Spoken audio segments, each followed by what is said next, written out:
Cobaan suara 1, 2, 3 cek mic 1 2 cobaan suara 1 Test mic, 2 test 3 mic, 1, 2, sponsor 1, 2, dan 3, test mic.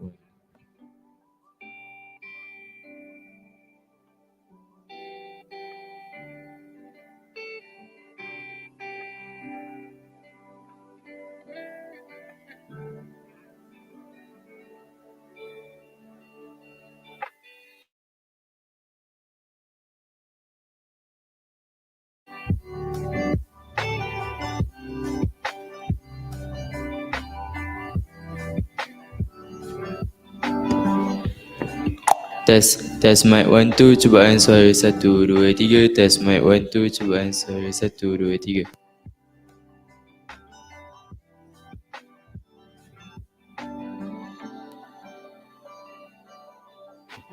Test.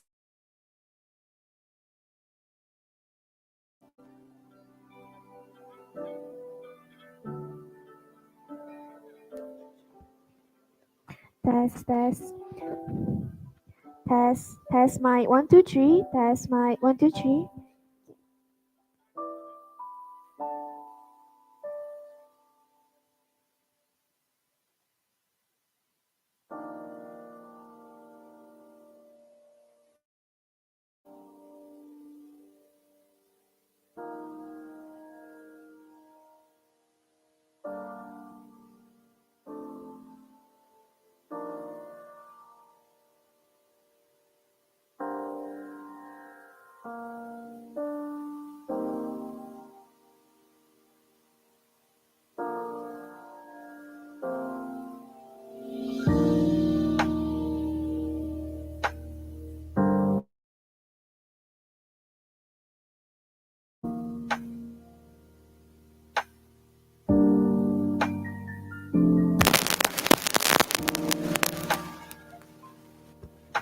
Test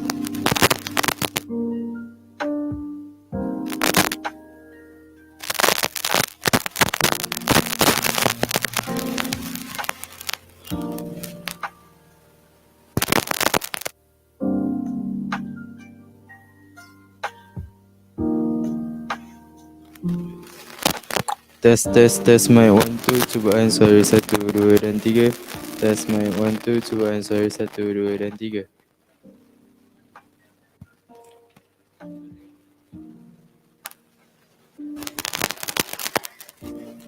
Tes mic 1 2 cubaan suara 1 2 dan 3. Tes mic 1 2 cubaan suara 1 2 dan 3.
Okay, good morning.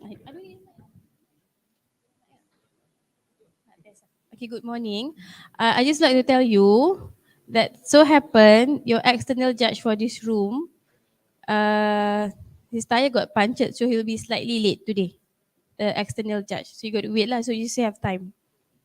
The external judge, okay, boleh doa lagi and whatnot.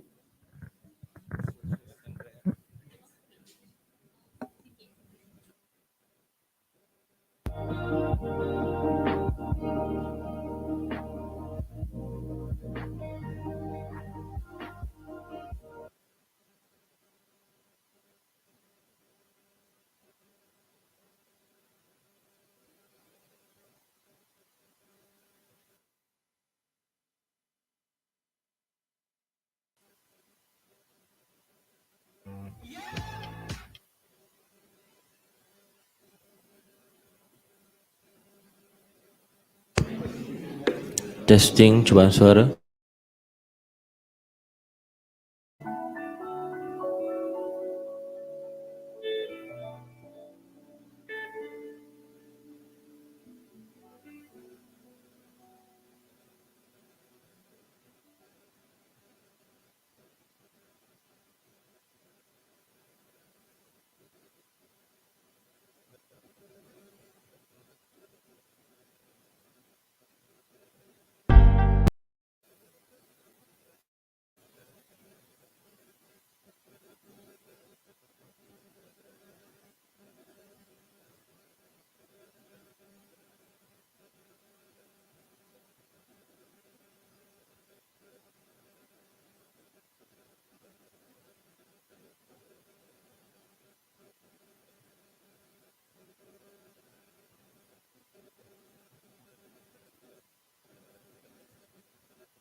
Test mic 1 2.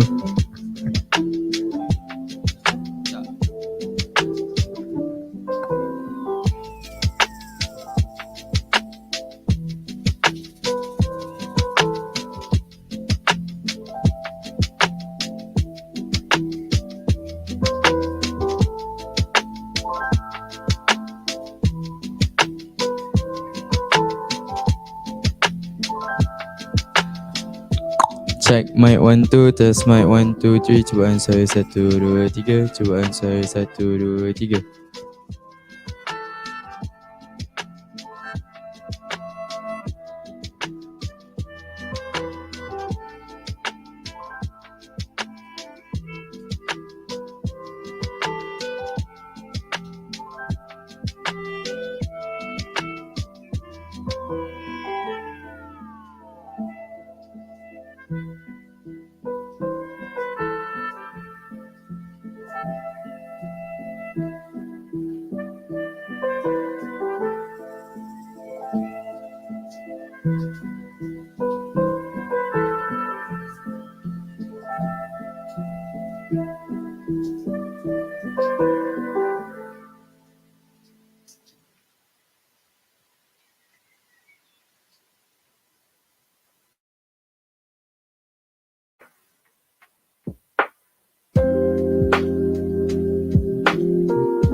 more information from trusted websites and news portals regarding the impact of COVID-19 pandemic to working adults.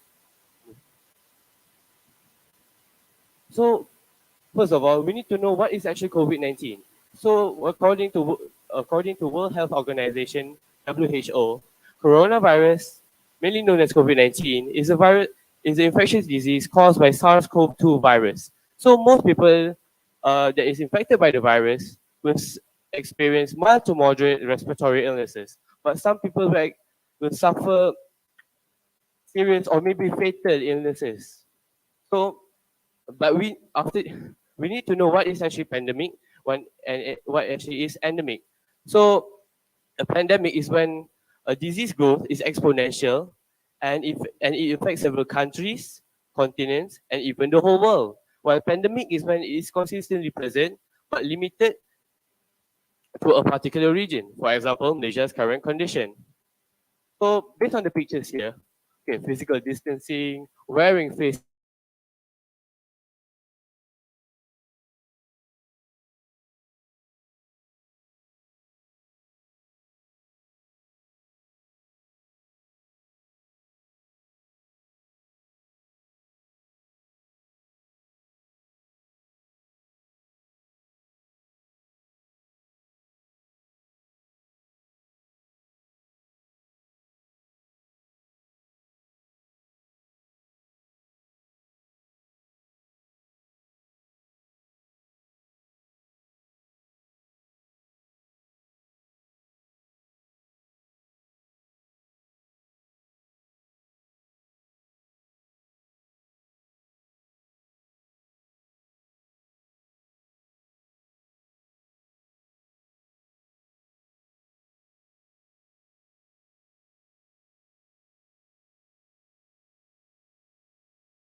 Test. Good morning and welcome to the judges, teachers, guests, and participants to FRSIS 2022. I am Haris Haziq bin Muhammad Faisal, your moderator for today. Now, I'd like to introduce our judges today. The Chief Judge is Associate Professor Yasir bin Muhammad Mustafa, Deputy Director, Sejahtera Center Sustainability and Humanity, IIUM. The second judge is Ms. Noor Zafarini binti Norizan from SBPI Kubang Pasu. The third judge is Ms. Mila Azlinda binti Kanaruddin from SBPI Selanda. And with me, I have the timekeepers Iril Danish bin Hasrul Hanafi and Hadif Danish bin Roshidi from Sekolah Dato Abdul Razak. Now, allow me to read the rules. First, each team should consist of presenters and a technical assistant. The presentation must focus on the sub-team assigned to the team. The duration of the presentation should not be more than 10 minutes. I repeat, should not be more than 10 minutes. The bell will be rung once at the 9th minute and twice at the 10th minute. I repeat, once at the 9th minute and twice at the 10th minute.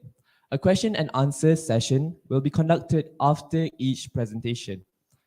Now, I would like to invite the participants from Sekolah Menengah Sains Raja Tun Azlan Shah to give their presentation. The floor is yours. Thank you, moderator. Assalamualaikum and a peaceful morning. I bid to the respectful judges, timekeeper, moderators, rapporteurs, and everyone present here. I am Sabrina and my partner Kasrina from Sekolah Menengah Sains Raja Tun Azlan Shah, proud to stand here at 2022 fully residential school international symposium. Introducing our teacher advisor, Madam Nur Shahidah binti Muhammad Noor and my teammates. Pandemic to endemic. With the given sub-theme, providing and providence in the endemic era, has the government done enough? As your first presenter under SDG 11.7, we are going to unravel our topic, social spaces, accessibility, and the authorities' accession in the endemic epoch. Before diving deep into our study, I'd like to give a brief explanation about the events that occurred transitioning from pandemic to endemic. As we all know, Movement Control Order, or known as MCO, was enforced on 16th March 2020 by the government in order to curb the outbreak of COVID-19.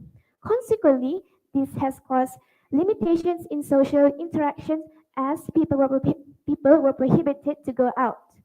On 1st April 2022, Malaysia had finally entered an endemic transition phase, which has permitted economic sectors to be open in convenient circumstances as activities related to public gatherings are mostly allowed, and this gave the community anticipation for interaction, which engenders the almost forgotten COVID-19 to spread freely. Ideally, this urges the government to take countermeasures on shielding the community by fortifying a space that is shielded from the harmful virus and let the public enjoy life to the fullest. Our case study discusses the common issues involving public spaces utilizations by the society, followed by the authorities' exertions in accommodating and enhancing the public spaces. Here, we are looking at the research objective.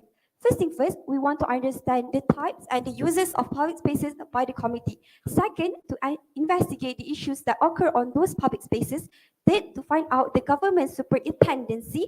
And last, to come out with approaches in order to revamp our public spaces. Moving on to our methodology, we have used both methods to conduct our research.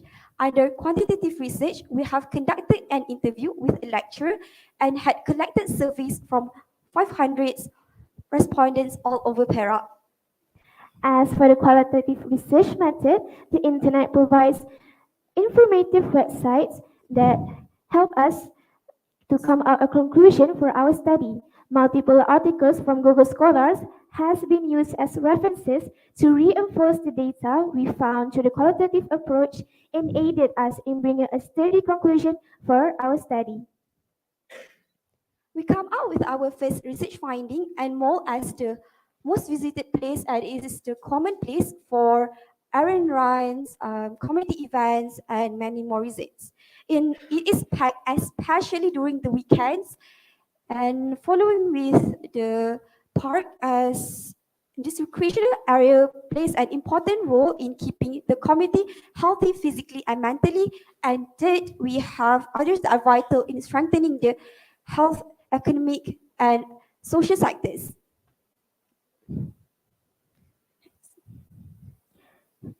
Next, we have allocated our data through a survey with limited area as the highest frequency due to the factor that most public spaces, such as malls, cannot support large crowds at one time, especially during peak hours. And this follows with inefficient facilities as the second highest frequency, as facilities are mostly damaged and under maintenance due to the negligence during the pandemic MCO. Acknowledging the government's efforts, first and foremost under government committee top strategic priority, the government has imposed plans to come up with best solutions in mitigating, protecting, and refining the country's premises under public cooperations. It involves such as guidelines in building ventilation, budget 2022 and the newest budget 2023, and vaccine distribution. Next, significant investment, such as Perak State has allocated budget for Perak 2022, Team Perak, a resilient, sustainable, and inclusive state. There were 5 focuses, but I would like to highlight only 2, which are strengthening human capital and prospering people. This concerns on the implementation of the development of public properties and sustainable facilities. Maintenance are nonetheless resilient, not to mention for people's benefits. And last, policies applied with protocols to regulate public movements to ensure their safety, such as standard operation procedure, which must are still mandatory in crowded and closed area, but advisable in crowded condition. And last one, by practicing a safe social distance and awareness spreads among citizens to practice good hygiene. And this is what our professional has to say. The government and communities, especially, right? We should consider public spaces a top strategic priority. Okay, since this is the most common space that been shared among us. By having this, we require a significant investment, especially in the urban planning for the public open spaces. This also apply for the mobility initiative that focus on encouraging for walking and cycling, as well with the urban policies that support this local market. I think nowadays, if we go to the shopping malls, some of people are now trying to avoid very confined spaces. It means the local market that have a very quite significant or open space might be some being chosen by this kind of public. And this may also apply, I mean, the policies, right? The strategic priorities may also apply with the other facilities, such as the public transport, the government buildings, the agencies. So this is somewhere need to be properly and strategically prioritized. The government and communities. And for our last research finding, we are clarifying ways in improving better infrastructure for the Perak community. First thing first, strengthen protocols at places that are public attraction, such as malls and markets, are important. And this refers to the wearing of masks, which should be compulsory to the public. For example, the owner of premises can impose some minor charges on people without masks inside their premises or building. This preventive measure can help lower down the risk of infection and at the same time encouraging them to practice good hygiene.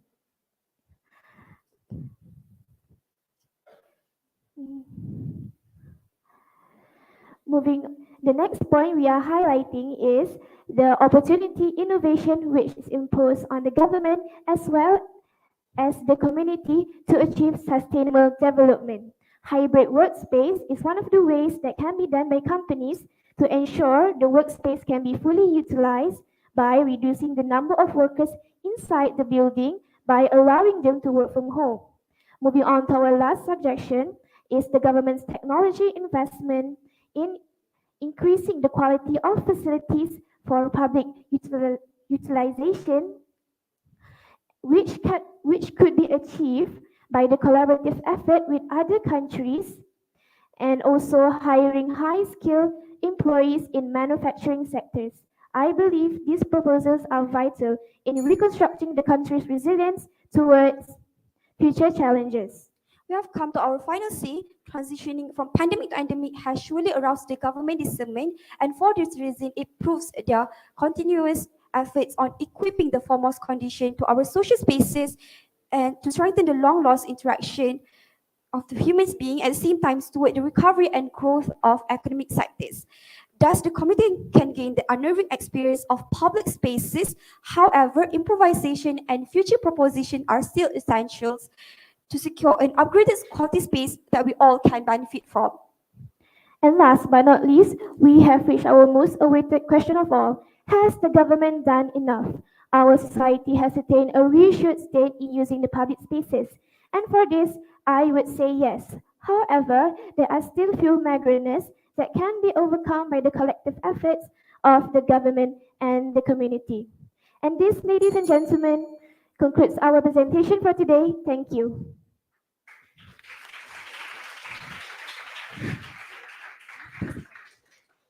Wow, I really liked their presentation. It was really wonderful and colorful. Now, I would like to invite the audience to ask any questions.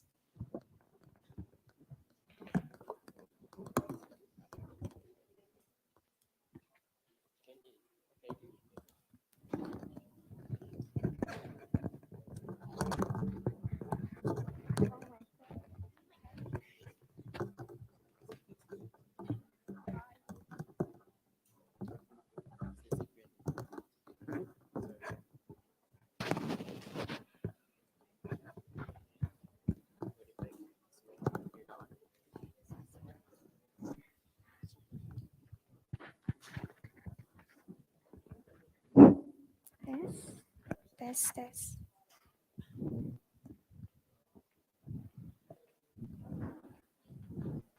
Seeing as there is no questions, I would like to invite the honorable judges to ask some questions.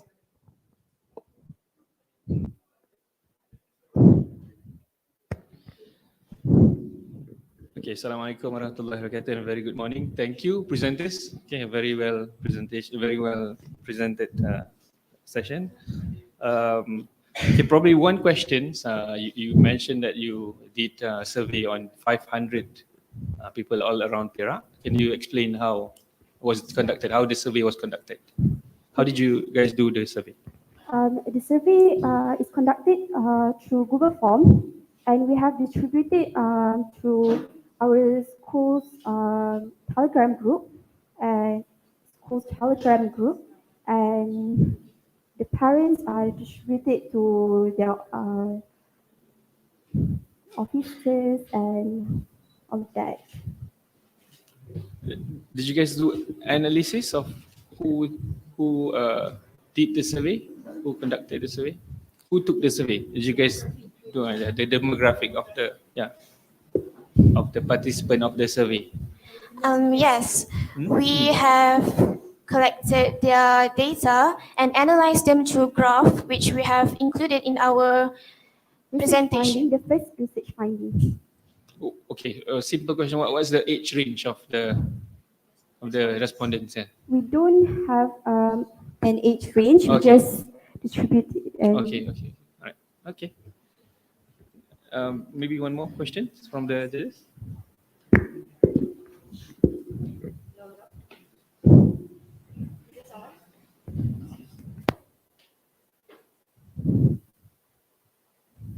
Thank you so much for the presentation. My question is simple. So aside from the ones that you have presented on how the government has done to improve our public spaces, right? So in your opinion, after you have done your research, what are some other ways that we can do in the future to improve these public spaces? That's all. In our opinion, there are still other things that we can improve the public spaces, but I think we should just stick to the presentation because we have mentioned our ways to improve the public spaces.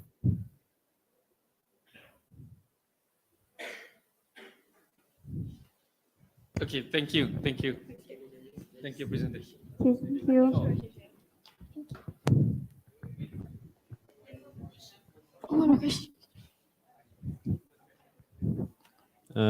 Hello, I am Imezakwan from SBP Integrasi Gombak, and I have a question. So, why did you use both qualitative and quantitative method in your research? Um, we have used both methods because we want to widen our scope of research. In terms of quantitative, we want to gain the public's opinion, and in terms of qualitative, we want to search on the internet because internet provide numerous information regarding the social, academic, and so on.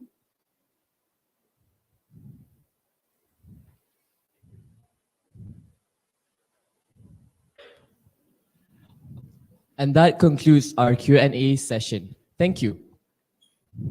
Next, I would like to invite the next team to present from SBP Integrasi Batu Rakit. The floor is yours.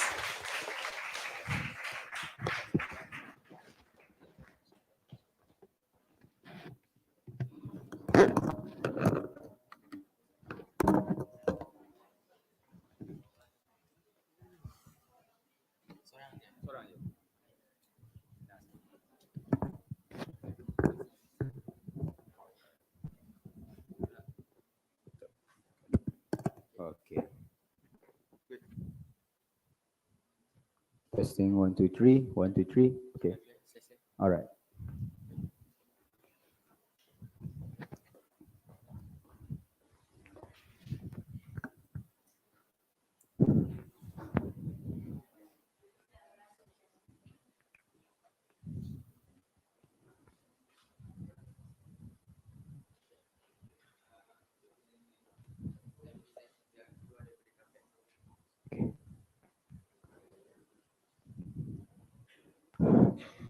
Bismillahirrahmanirrahim. Assalamualaikum warahmatullahi wabarakatuh.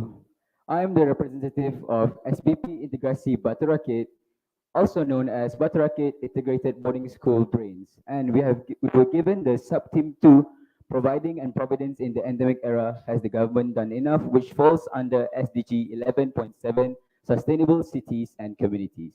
Now, let's take a look at our slide today.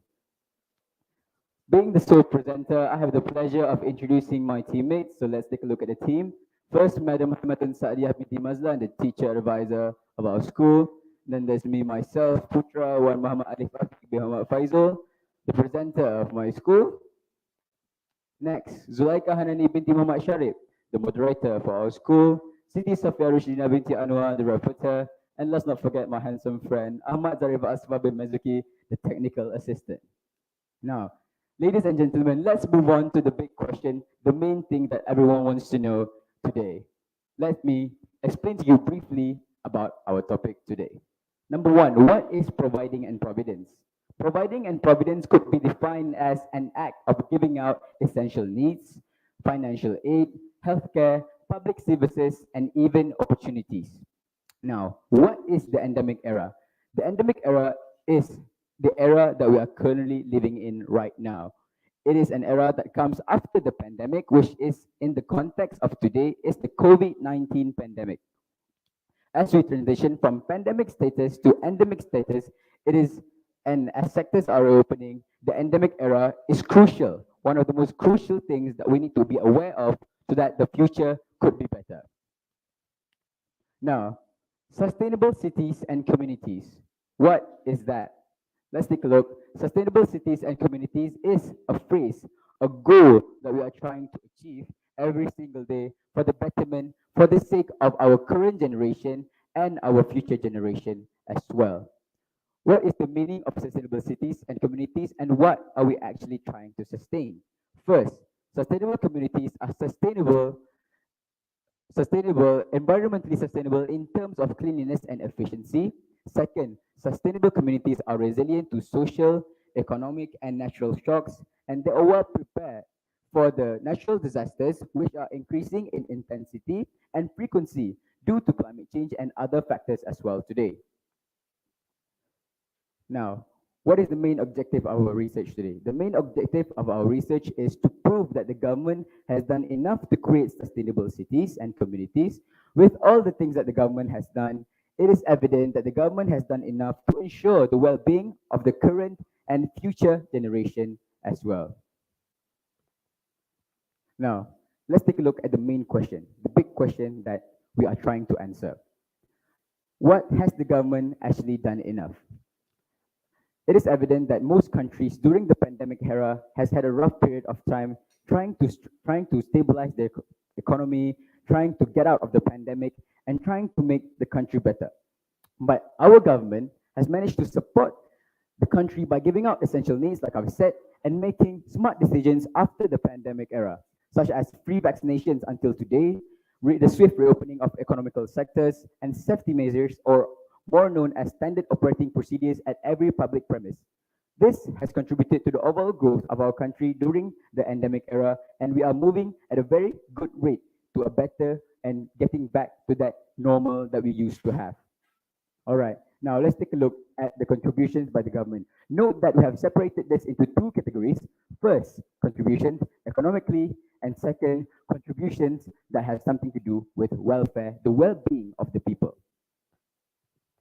As you can see, the contributions by the government economically are the reopening of economical sectors and financial aid, while welfare, free vaccinations, and safety measures at public premises.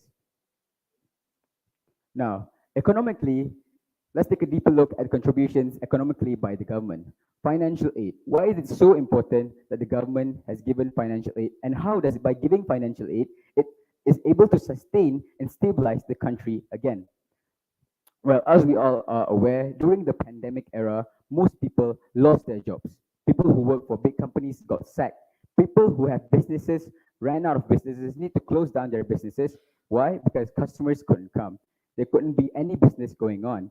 And with that in mind, the government took that very seriously and gave the people financial aid, such as e-Penjana, e-Belia, more and more, so that they could get back into society, they could integrate back into society, and to keep themselves afloat.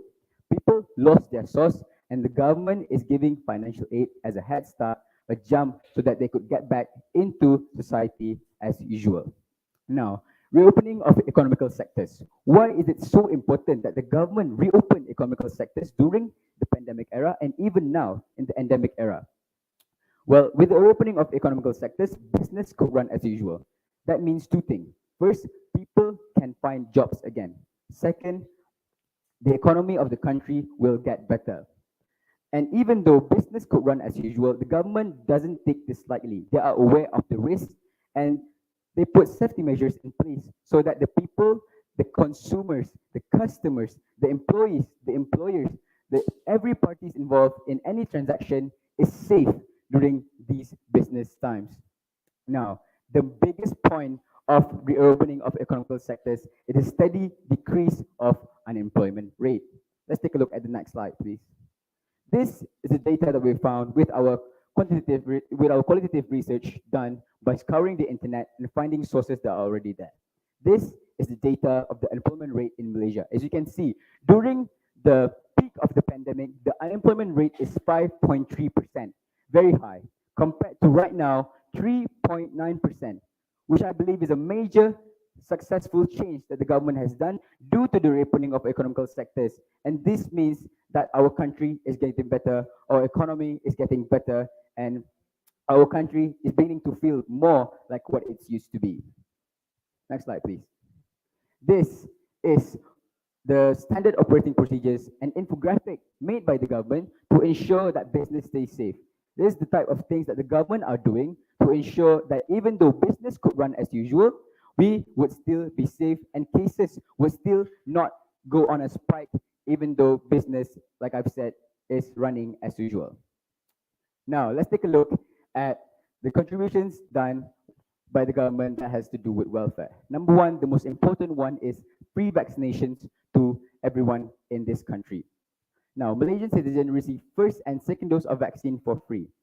Even though these vaccines, like during the keynote address, the speaker has said that these vaccines cost a lot of money to make, cost a lot of money to distribute. These vaccines need to be kept in a container that is freezing cold. Even though those things cost a lot of money, the government has taken initiative to ensure that these vaccines will be given for free to everyone. Now, not even just the COVID vaccine, they also give the booster dose for the senior citizens, people who have a weak immune system, again, for free until today, without any charge, without any cost. They are giving it for free to the people, and that's why Malaysia, if you look at the statistics, if you look at the data, has become one of the countries with the highest vaccination rate, not just in Asia, but in the whole world. Now, subsidy on COVID-19 test kits, no subsidies charged. The prices for COVID-19 test kits during the pandemic, before the government put a ceiling price on it, could reach until 40 to 50 ringgit. But with the ceiling price that the government has put in place, the prices of these test kits went down until 4 ringgit and 90 cents. You could get that for that cheap. And why does having cheap test kits is a good thing? Because you can test it for yourself. You can make sure that if you feel sick at home, you can get a test kit for a very cheap price, and you can do the COVID test. And if you are sick, you can inform the government by using the MySejahtera app. And with that in place, it ensures that these people don't need to go out to go to the clinic and get tested by the hospitals. Next. Now, this is the statistics of the average daily COVID-19 vaccine booster as administered in Malaysia in October 2021 and January 2022. You can see it is a very high graph that is going up, a very good data, a very good sign that we are moving into a better country and our country is able to sustain. Next. Again, you could see that we ranked third in boosters administered by the government, and that is a huge achievement by the government. That is something that I am proud of. Now, what is the conclusion for today? Ladies and gentlemen, you need to realize that the government has done the very best to ensure that we are able to sustain, we are able to stabilize our country again. I want you to note that if the government didn't do these steps in making the country better, our country would still be in the pandemic era, it would not be the endemic era. And with that, thank you so much for listening to my presentation today.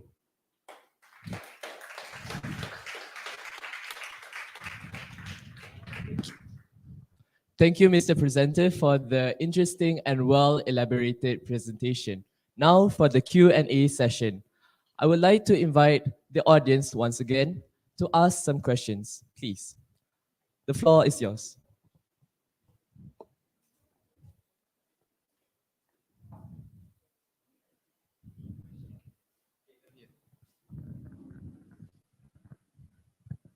Okay, Assalamualaikum warahmatullahi wabarakatuh. I'm from SBP Integrasi Gombak, and I have a question. So in your findings in terms of economically, right, you stated that there should be a financial aid. So I would like to ask, what type of group would this help be focusing on? What age range would this kind of help be focusing on? Well, with the financial aid given by the government right now, it has many types of, it covers all the age range. We can see that there's e-belia, you can see that there's e-penjana. People from all age range are given attention by the government because they know every age range is tested during COVID-19 pandemic and everyone needs that boost, everyone needs that help. The government is very well aware of that. I hope that answers your question. Okay, thank you. Assalamualaikum warahmatullahi. I'm Mikael from Sekolah Sultan Alam Shah, and my question to you is, when you said that the government is making our economy better, when our currency is declining and the dollar costs around 4.7 ringgit, do you still think that the government has done enough when investors are pulling out of our country? Thank you for your question. My brother here asked a very good question, ladies and gentlemen. With the declining rate of Malaysian ringgit, Malaysian currency, compared to the US dollars, how is our economy better? Well, ladies and gentlemen, note that during the pandemic era, our economy couldn't work at all. All right? Every single place, every single business is locked down and could not run at all. And even though, yes, our currency is declining, at least there's still business going on. At least there is still an effort by the government to ensure that our country has that business, has the ability to make business with other people compared to back then during the pandemic era. I hope that answers your question. Okay, thank you very much.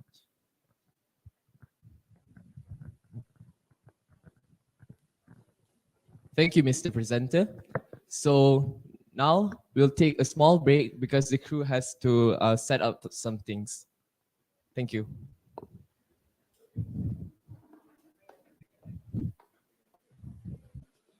Alright, bro. Cabut.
Science Mary to present the presentation. The floor is yours.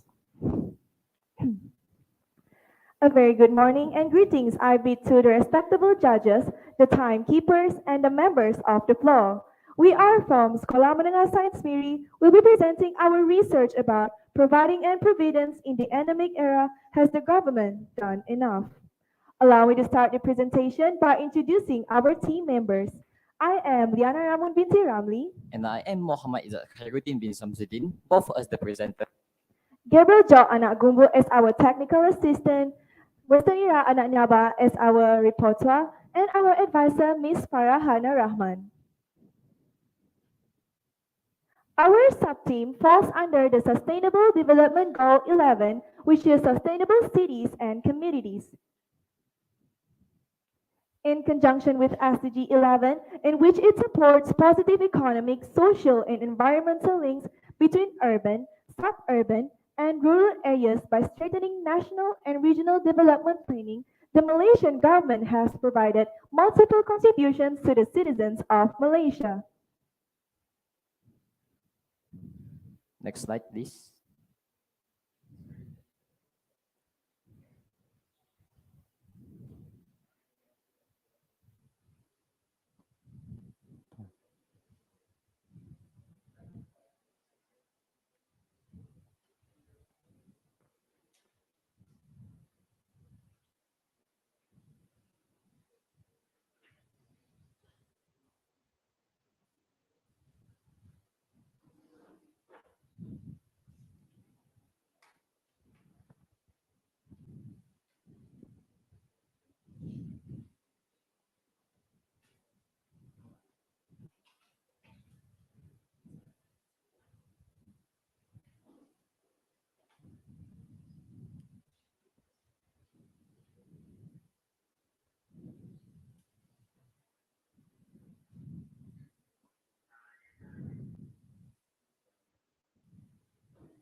Here's the timeline of how Malaysia has transitioned to the endemic phase. Throughout this phase, many contributions have been made by the Malaysian government. On March 11, 2020, the World Health Organization declared the COVID-19 as the public health emergency of international concern. On March 18, 2020, the first movement control order has started in Malaysia. Next slide, please.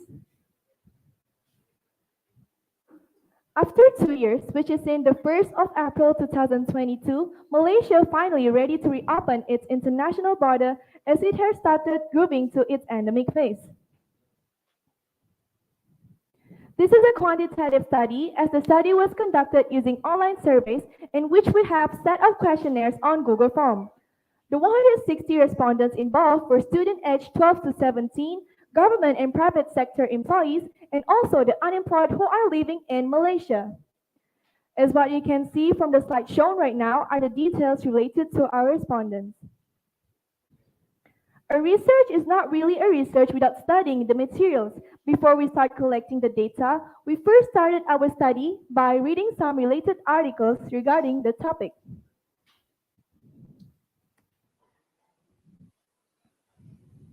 So we've divided the contributions done by the government in Malaysia into 5 categories. First, being on the top of the pyramid is healthcare at 41.4%, and then followed by economy at 31%, and then both education and mental health at 10.3%. Lastly, career at 6.9%. Moving on to the contributions done by the government on the healthcare sector, for statement number 2, the instruction and the proposal given by the government for the usage of face masks is clear. 86.8% of the respondents agree to this.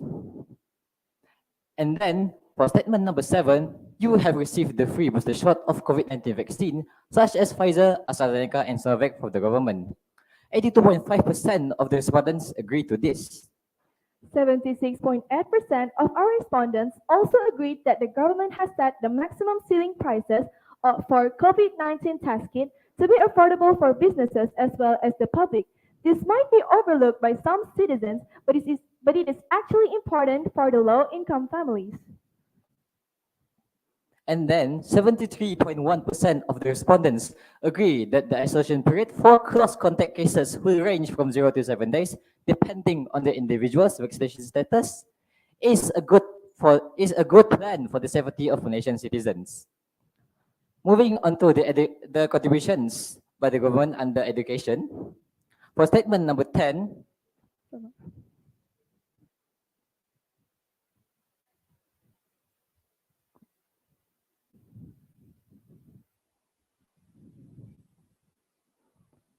For statement number 10, the standard operating procedure or SOP on the 1st April of 2022 is very detailed. This is especially important to the parents because it reassures them when sending their kids to school, and 65% of the respondents agree to this. And then for statement 17, Malaysia's decision to go from pandemic to endemic has affected their daily routine positively. 62.5% of the respondents agree to this. Moving on to the contributions under economy by the Malaysian government. For statement number 5, the reopening of Malaysia and Brunei's land border announced by the government gives positive impacts on the family relationships, jobs, and tourism. 77.4% of the respondents also agree to this.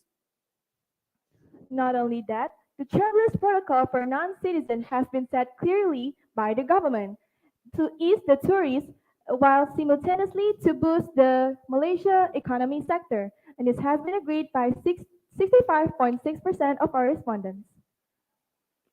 Moving on to the next category, which is contributions under mental health. From statement 20, at 65% of our respondents agreed that the transition from pandemic to endemic era has affected students' performance in terms of academic and mental health positively, as they can start learning in the classroom instead of online learning. We've mentioned the contribution done by the Malaysian government to you. Throughout our research, we also compare some initiative done by the Malaysian government to the initiative done by the government of other countries. One of the initiatives done by the Malaysian government is by providing a financial aid to the Malaysians, specifically for the ones who are living in Sarawak, Malaysia, through the Bantuan Khas Sarawak Kusayang, BKSS 8.0 and 9.0. The Sarawak government provides 5% to 35% discount on monthly utility bills to all the citizens who live in Sarawak, which is almost similar to the initiative done by the government of Egypt, where the price of natural gas and electricity has been reduced but only for industrial use. Meanwhile, in Malaysia, the Bantuan Khas Sarawak Kusayang discount benefits 647,000 household, commercial, and industrial users in Sarawak, Malaysia. And then the interstate travel is open to all regardless of vaccination status in Malaysia. This is also quite similar to the ones in Iceland, where proof of vaccination status is not a necessity. And then people must still check in using the MySejahtera app at all premises. This is also quite similar to Singapore, in which the government have developed an app called Trace Together. Despite everything, there are still some contributions that are overlooked by our team members, and this has been shared by some of the respondents. Some of the responses received are moratorium on loans, disconnected online classes, and contract employment opportunities. The respondents also give some suggestions to the government to make Malaysia better during the endemic era, is what's shown on the slides. However, there are also still some other problems that have been faced by the citizens of Malaysia.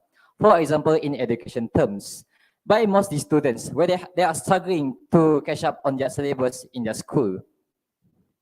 And then we are also aware that there are some facilities that are lacking in Malaysia, such as the public transport and the healthcare center, where the healthcare center needs to improve on their service, service. And then we are also aware that there are some discrimination by the government, mostly revolving around the people that are living in rural areas. Okay. Before we end our speech, we would like to stress again that the Malaysian government has done enough for better days ahead in Malaysia. This has been proven through our study and survey for the duration of this research. I believe that we've interpreted and cleared all the blurs and the skepticisms encountered by the citizens of Malaysia. To stress again, in conclusion, I believe that the Malaysian government has indeed done enough in order for us to live in prosperity and That is all from us. I would like to sign off. Thank you for lending us your times and your ears.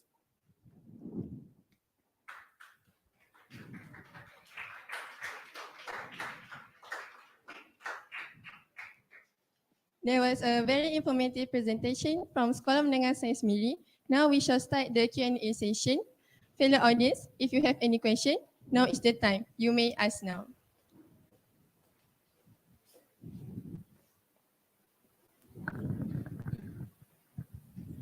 Assalamualaikum warahmatullahi wabarakatuh. Good morning. One question. In your opinion, you said that education is one of the things that government has lacked in providing for the citizen. And in your opinion, what are the things or the steps that the government should take to make education better for the people? Thank you. Thank you for your question. So in my opinion, yes, in the education, the government is lacking, but I believe that that is the problems, the students' problems themselves, because they are not focusing during PTPR, especially back in the pandemic. But I believe they also have some issues related to that, such as internet connectivity issues. And then we can improve the education by giving good internet connectivity, especially just like I mentioned just now, the ones that are living in rural areas. Does that answer your question? Okay, thank you.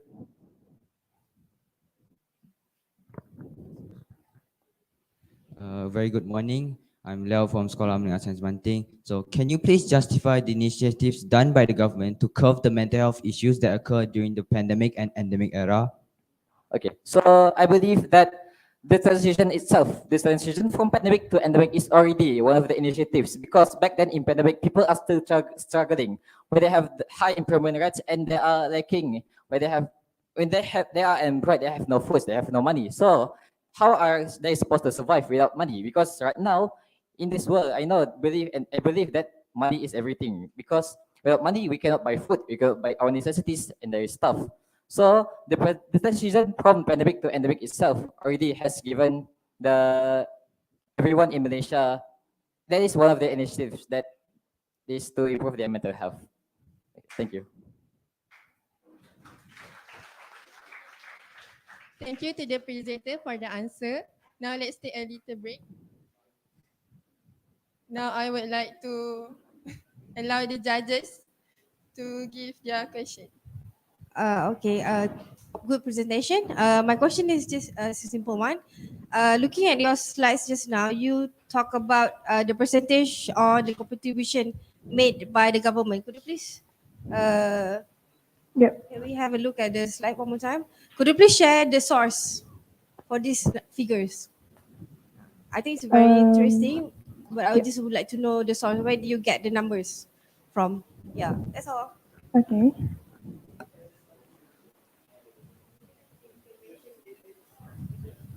Percentage of the categories. Yes. Oh yeah.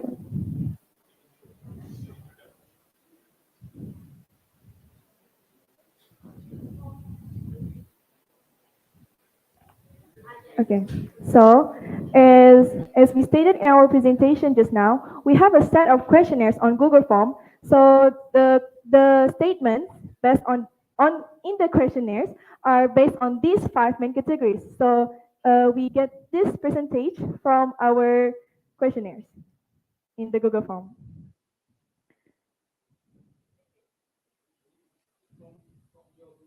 Yes, from our survey, based on the statements that we have stated to the respondents.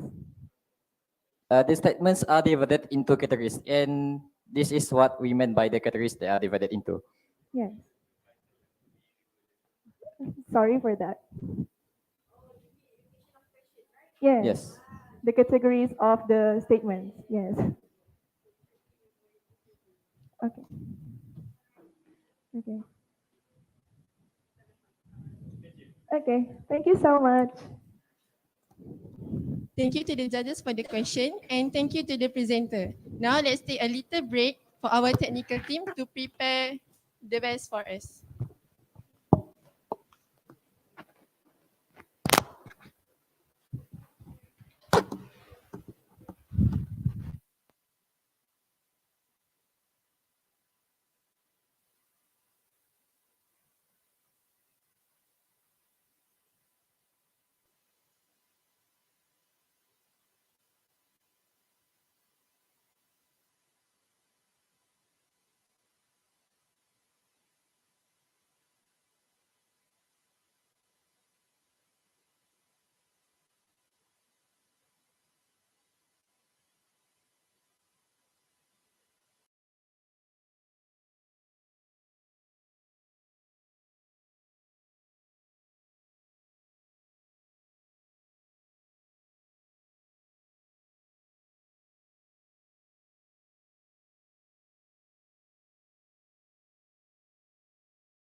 Now, I would like to invite the next team, which is the representative from Sekolah Menengah Sains Kuala Selangor. The stage is yours.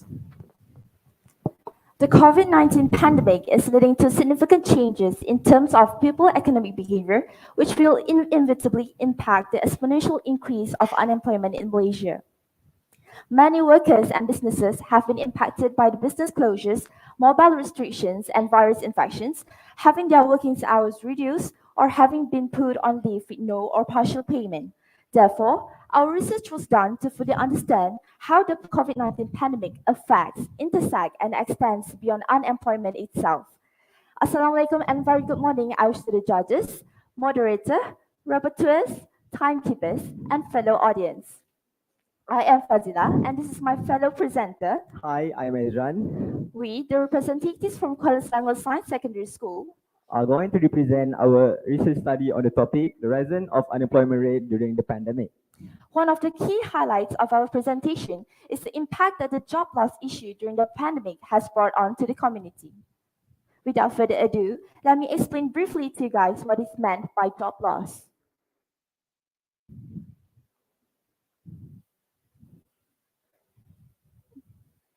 Job loss is a stressful life event in which employees involuntarily lose their current job, marking the start of a state called unemployment. It happens due to changes in the underlying economic structure as distinct from temporary fluctuations in demand.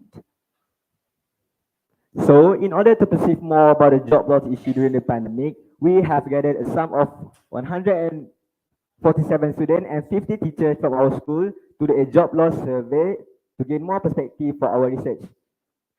115 of them, equivalent to 58%, agreed that the COVID-19 pandemic has caused many people to lose their job.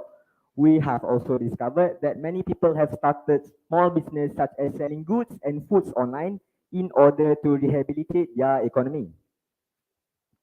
Next, we also did a survey on what kind of sectors were affected the most by the COVID-19 pandemic, and it has been affirmed that the tourism and service and sales sectors were the most affected sectors during the COVID-19 pandemic. It is caused by the following announcement of total lockdown, initiating people who were unable to travel even domestically.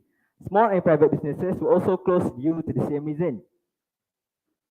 This thing might also occur when an employment sector experiences economic turmoil, where the employers were forced to release some of their employees to save their business. So, going back to our main inquiry, how exactly does COVID-19 has caused the increment of the unemployment rate during the pandemic? Looking at the very first point, which is the Movement Control Order, or widely known as MCO. The very first 100 cases of COVID-19 came to our attention in early 2020. Then Malaysia swiftly decided to implement a strict lockdown known as MCO 1.0, halting all business operations deemed non-essential, effectively impacting SMEs, also known as small to medium enterprises, and halting all export production. To put the Malaysia's economy through a phase of recovery, MCO 2.0 allowed all business to run as usual. Thus, it has lessened the burden of all business owners and allowing them to gain income even during lockdown. So moving on to our next point, which is economic collapse. With all the losses combined across all industries during MCO 1.0, Malaysia suffered a total loss of 2.4 billion per day. According to Datuk Michael Kang, MCO 3.0 will inevitably give a significant impact on SMEs, where 37.7% of the SMEs were bound to face closure if the lockdown persists. Meanwhile, 40% of the SMEs were bound to face financial struggles, such as meeting expenses and leaving 2 million people unemployed by the end of the lockdown. And last but not least is health issue. Health issue itself may lead to job loss relating to a so-called reverse causality. For example, employers may lay off sick workers since health is often correlated with higher absenteeism and lower productivity. Moving on to the next slide, how does job loss affect the community? It can clearly be seen that people who lost their job experience psychological and physical distress, disrupting social life in the community. Losing a job and being unemployed for a long period of time leads towards psychological and financial trauma. Those at the most risk for mental health challenges after a job loss are those for whom unemployment is an immediate threat to survival. People with fewer financial resources and those who perceive more financial strain from unemployment are less satisfied with their lives. Proceeding to the next point, when people are unemployed and face the loss of property, savings, and retirement money, they are often to work for less. The greater the supply of labor in your community, the lower workers' wages often fall. Even if they are still employed, if the company you work for starts to struggle, it may ask employees to pay cut and start laying off staff. Employees also may begin losing benefits such as health insurance or retirement account contribution. This is related to the loss of revenue and loss of profits in the life of the community, which will affect the local economy as well. So after we have seen the many effects of job loss on our lifestyle, economy, and social life, what has the government done to help those who have lost these jobs? Is the help that has been given by the government was enough to restore the economy and the social welfare of the people on our country? So let's together discuss what has the government done and determine whether it is enough or not. As you can see, the first program carried out by the government is the Prihatin program, which is the Prihatin Rakyat Economic Stimulus Package, which started on 27 March 2020 after it was announced by the Prime Minister Tun Muhyiddin Yassin during his tenure at the time. This program supports businesses to strengthen the economy and a package amounting to 215 billion ringgit to ease the burden of the rakyat and the business community. This program also provides assistance to the affected households and individuals as well as protecting the workers. Prihatin has benefited more than 480,000 SMEs, which is small and medium-sized enterprises. This program also focuses on the domestic investment activities with high multiplier effects to preserve jobs. Our former Prime Minister Tan Sri Muhyiddin Yassin has announced the National Economy Recovery Package, or also known as Penjana. So the main mission of Penjana was to help the national economy to develop stably. And Penjana was built based on three main core, which is number one, protect jobs and improve skills. Number two, providing sectoral and systemic support to help several economic sectors affected by the COVID-19 outbreak. And the last one, increase cooperation with private employment agencies for job matching.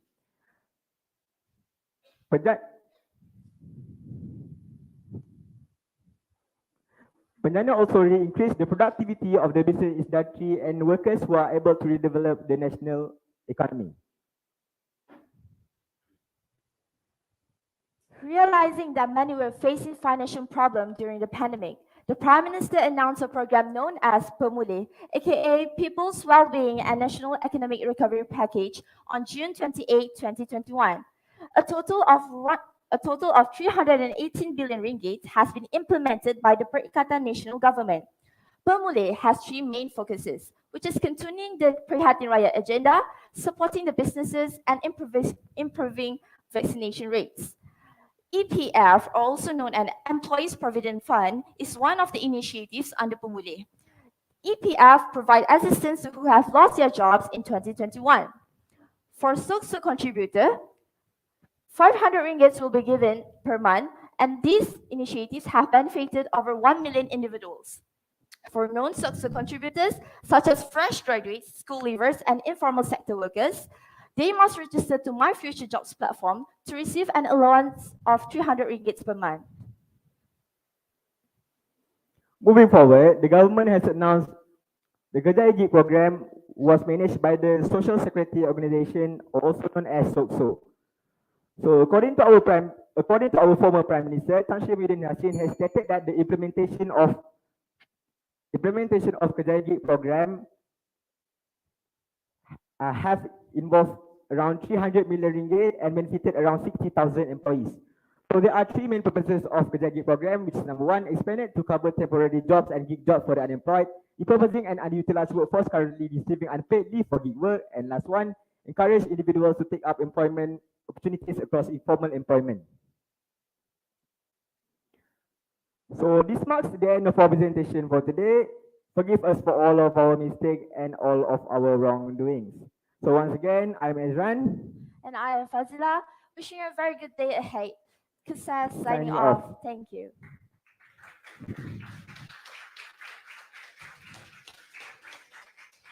There was a very wonderful presentation from Sekolah Menengah Sains Kuala Selangor. Now we shall start the Q&A session. Fellow audience, if you have any question, this is a time for you.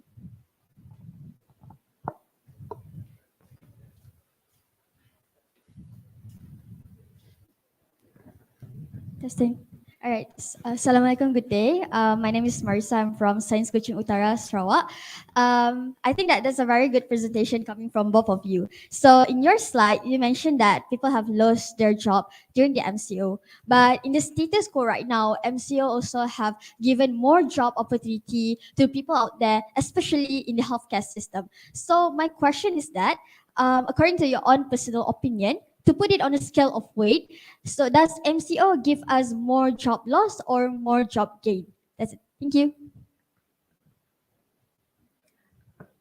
In my personal opinion, I think the MCO does give more job loss than job gain. But as we presented earlier, the government has done a lot of initiatives to make sure that the citizen recovered from the job loss. And they also did, like we said earlier, the Kejaya Gig program, where people who lost their jobs can try to find their new job again. All right, thank you so much.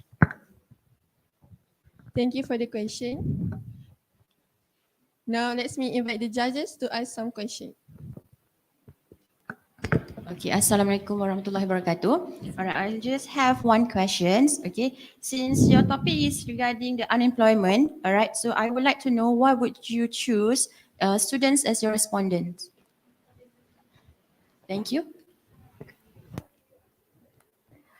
Sorry, but if I'm not mistaken, based on our research survey, there are also teachers and teachers contacts. So, I mean that we I'll answer on his behalf. Okay, we chose students because at the time we were at school and we can't give out Google Form. So even if the respondents are students, it doesn't basically mean that they don't know anything about the social issue that is happening out there. Because students nowadays, they have a very wide knowledge on what is really happening outside. So we can assume that they don't have anything to do with the job loss issue. in addition, in the form that has been handed out to the students, the main question is there any contacts? Is there any of your contacts have lost their job? And what is the job and what is they are doing now? So I think, yeah, probably the big question is why you did a survey on students. Maybe the students then ask their parents or ask their family members. Maybe you can share the Google Form link Oh, we gave out handouts. Okay, thank you. Thank you. I mean, if you're in school, maybe this time you can ask for your alumni to help. Yeah. To pass the link to their families. Yeah. Then you'll get more respondents. Better and when it's Yeah. helpful. Yeah. A better respondent. Alright. Okay, thank you. Thank you. Right, thank you.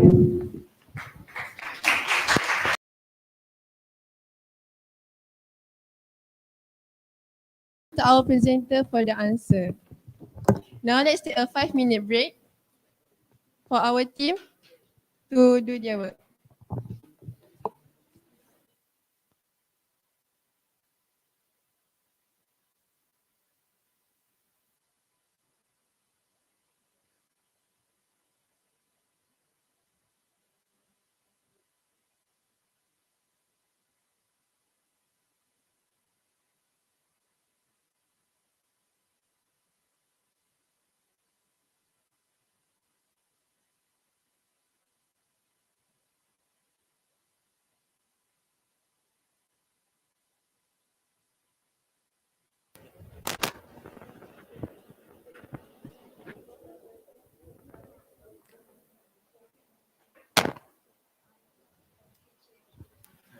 Test, test. Test. Hello. Test. Yep. Thank you.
The time has come for our last team, which is the team from SBP Integrasi Jempol. The floor is yours.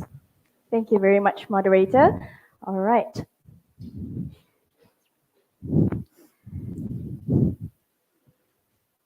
Have you noticed the number of students for each year is actually decreasing? Have you also experienced one day in class you're sitting next to someone and the next day or the next week, the next year, they're gone? Where did they go? A question that you might have asked. Did they move? Did they transfer? Actually, from the research that we have been conducting for these past few weeks, by chance the students may have dropped out. Yes, they dropped out of school. But before that, Assalamualaikum warahmatullahi wabarakatuh, and a very, very good morning. I would like to bid to the gorgeous and handsome judges, the wonderful audiences, the very helpful technical assistants, and everyone else in the studio today. Proudly standing here, we are the representative of SBP Integrasi Jempol, and valiantly we have been tasked to the sub-team 3, providing and providences in the endemic era. Has the government done enough? We have chosen to answer this question by focusing on the topic of dropouts. And as you can see from the slide right here, the topic that we chose are a fight towards zero dropouts. So these are the items that will be going on for today that we will look through together. So this is also the current statistics that we have collected during the process of our research. Okay, moving on to the definition of dropouts. So according to Oxford Language, the definition of dropout is a person who has abandoned a course of study or who has rejected conventional society to pursue an alternative lifestyle. And to support this proof is a proof from the Department of Statistics Malaysia itself, which is 72.1% of Malaysians chose not to continue their studies after sitting for the Sijil Pelajaran Malaysia, also known as the SPM. Ladies and gentlemen, boys and girls, a question that you might have asked: what causes a student to drop out? So some of the causes of dropouts are poverty, the loss of interest in learning itself, and the pressing dilemma behind examinations based in curriculum. And ladies and gentlemen, for every action taken, there must be an effect that follow closely behind it. So in this case, the action is dropping out, and the effects that follow closely to this action is the higher chance of unemployment, the increase of numbers in crimes committed, and the experience of mental and physical illnesses. So now we will look to the initiatives to prevent dropouts. Our group has chosen two sides, which are the government and also the non-governmental organization, also known as the NGO. So firstly, we will look to the initiatives made by the government, and these initiatives are aimed towards the indigenous people here in Malaysia. Firstly is establishment of kindergartens and elementary schools near their communities. This is because the government do not want to put the impression that going to school is actually a burden. The next one is special admissions to Mara Science Junior College, or the popular name MRSM, and other public institutions of higher study. The next one is an allocation of 200,000 Malaysian ringgit to the organizations in charge. And lastly, the increasing the amount of internet centers in the settlements. As we all may already know, we are currently living in the 21st century, where internet and technologies have become one of the main parts in our life. So by increasing the amount of internet in their settlements, it will smoothen the process of learning in their school. Next is the initiatives executed by the NGO, the non-governmental organization. Firstly is giving free breakfast for kids throughout their school year. And next is funded free tuition lesson for the students. Let me ask you guys a question. Who doesn't love free things? We all do. So by giving out the free tuition lessons, it will not only encourage the students to learn more, it will also be an insurance to the parents, families, teachers, that the students, their children are actually learning something in school. Lastly is a tertiary education fund solely focusing on students with financial difficulties. Some of the examples that can be seen nowadays are Petronas and TNB scholarships. So those are some of the examples of NGO in Malaysia that has been doing the initiatives for years now. We would like to say thank you very much. So firstly is UNICEF and the next one is Souls 24/7. Now I will pass the mic to my partner in crime, Mr. Lutfi Haji. Okay, thank you, Ayuni. Without further ado, I would like to continue the presentation by basically going through the questionnaire section. Okay, throughout this research, we as a team of the researchers has distribute a total of has chose and distribute a total of 20 questionnaires towards students, which has the main focus of to basically identify student perceptions and student attitudes regarding dropouts. Okay, the main target of our distributing process will be towards the Form 4 and Form 5 students, and the main reason of that because the convenience in sampling itself. Now moving on to the result, ladies and gentlemen, before before further proceeding into this section, I would like to tell the judges to basically please please look upon the questionnaire that we have given to you guys to get better context on what we are going to talk. Okay, regarding on the first result, to the question of a lot of students are struggling with their learning right now. Based on the questionnaires that we have collected, based on the data that we have collected, we have seen that 100% or basically 80 and 20% of the respondents are on the agreeing side, meaning that all of these respondents were struggling with their learning right now. Next slide. Moving on to the second result, on the question of I can recall each lesson whenever needed with no difficulties concentrating in class. Based on the pie chart shown here, we can see that a total of 80% of respondents are disagreeing on the statement of the question. So basically it means that we know that recalling previous learning is already indeed difficult, but with the addition of needing to concentrate in class, it can be said as near absurd. Next slide. Moving on to the third result, which is regarding on the question of I didn't feel any pressure while learning. As we can see again on the pie chart, we can see that a total of 80% respondents were on the disagreeing side, meaning that most of them, most of them indeed are feeling pressurized while they are learning. So this type of learning is basically called an academic pressure, which basically defined as the stress experienced by students because of their inability to perform well enough in school. Moving on to the fourth result, on the question of my family would believe the school could have hindered the situation of me dropping out from evolving. As we can see on the graph, a total of 95 of respondents were on the agreeing side, meaning that all of them are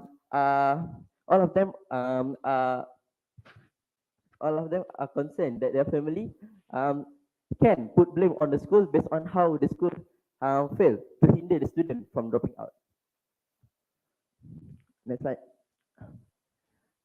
Moving on to the result number 5, on the question of before deciding to drop out from school, the person should talk to the with the counselor. As we can see on the pie graph again, we can see that a total of 85% of respondents were on the agreeing side, meaning that as the last effort or as the last hope for the students to basically avoid dropout is basically to talk with the counselor, because why? Counselor act as a place for confession of numerous things. And moving on to the last slide, which is on the question of proper learning environment, gadgets, economic stability are pivotal during the MCO. We can see that 95% of them are agreeing to this, meaning that all of them plays a really important role on this. Next slide. So basically, to conclude our presentation, I would like to say that I hope this research will act as an eye-opener to the students, teachers, and even the government itself. And it will be a stepping stone to a better students' future. I give to Ayuni. So back to the main question, has the government done enough? The effort of our government in providing platforms and providences for the students should be supported more by the sector in our country. So yes, the government has done enough, but with the support of other sectors here in Malaysia, it will be more than enough. So these are some facts. And this is a quote by Franklin D. Roosevelt. We cannot always build the future for our youth, but we can build our youth for the future. Thank you very much. That's all from us. Thank you to SBP Integrasi Jempol for the fascinating presentation. Now it's the time for our last Q&A session. I would like to ask the audience to ask some questions.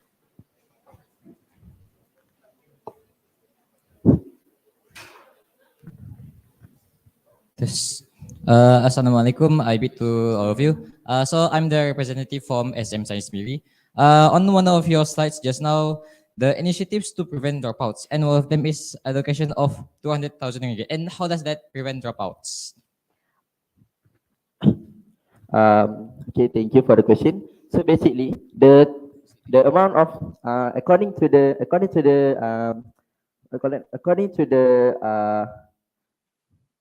data, data that we have collect from the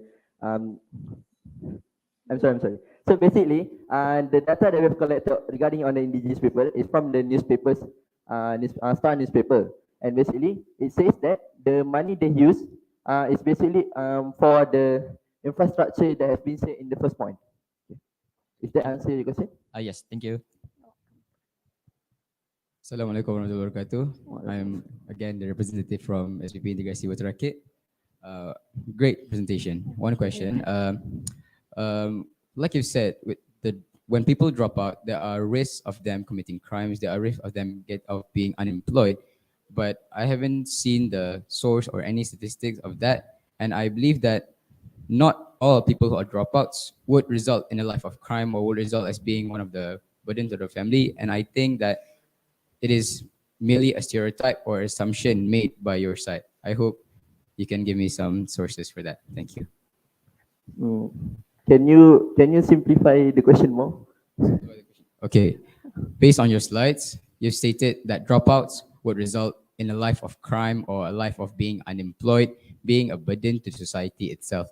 But I haven't seen any statistical data of that proves that that is the truth. And from what I've heard, I believe that this is just an assumption or a stereotype from your side. I hope you can clear that up for me. Thank you. Based on regarding to the effects that you asked. Yes. Regarding to the effect of dropouts, it is also another research findings that we found from our website. And basically, I'm sorry that we didn't specify who is the one who did this research. It is basically a research that has been done from a education. I forgot the organization, but basically it is somewhere in America. So I'm really sorry. That's the answer. It is actually a research from the Education of Campus Technology. It's also from Ria Kelly. So I hope that actually clears up what's on your mind. And like you said, you think that it's our assumption that the effects are our assumption.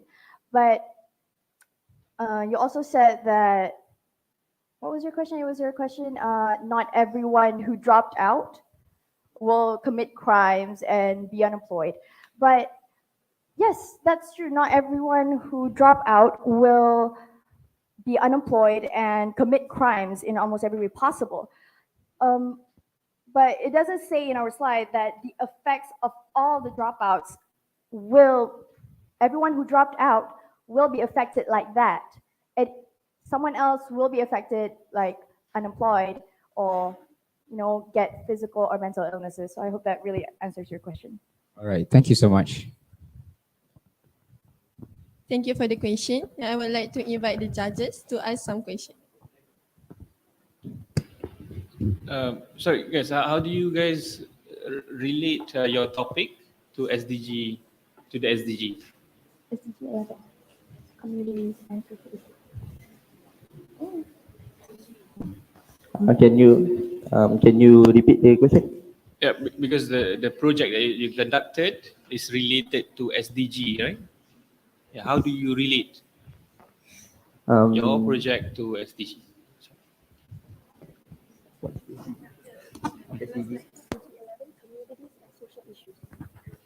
Uh, what is the SDG is community and Social issues. social issues. So basically, we use dropout as our main subject because students act as one of the components of the whole community in this country, which is one of the aspect that being put into the SDG itself. Does that answer your question? Yeah, may I know which SDG are you guys looking into? We represent the SDG 11, communities and social issues. So what we're saying is the school is a part of the community. So the students are in the school. So without the students who dropped out, it will eventually drag the school down and eventually drag the community down. Okay, yeah. Thank you, thank you. Good. Thank you to the judges for the answer, for the question, and thank you to the presenter for the answer. With the Q&A session complete,